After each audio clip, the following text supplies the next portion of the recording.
शहरातल्या चिंचोळी एमआयडीसी मधल्या एका कारखान्याला भीषण आग लागलेली आहे आणि या आगीमध्ये प्रचंड प्रमाणात नुकसान या ठिकाणी झालंय। सोलापुरातील चिंचोळी एमआयडीसी येथील केमिकल कंपनीला भीषण आग लागली आहे। साधारणतः सायंकाळी 4:15 वाजता ही आग लागल्याची माहिती मिळाली।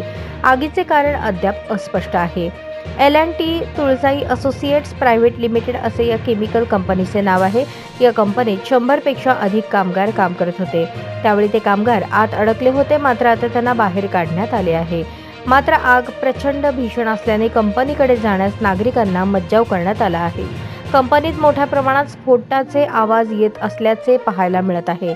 सोलापुरातील चिंचोळी एमआयडीसी येथील केमिकल कंपनीला आग लागलेल्या प्रत्यक्षदर्शींनी याबाबत माहिती दिली आहे। साधारणतः सायंकाळी 4:15 वाजता ही आग लागली। त्यानंतर आम्ही घटनास्थळी पोहोचलो।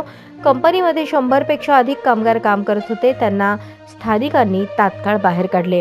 मात्र आग इतकी भीषण आहे की परिसरात धुराचे ढग तयार झाले आहेत। या आगीमुळे आसपासच्या गावांमध्ये भीतीचे वातावरण निर्माण झाले आहे।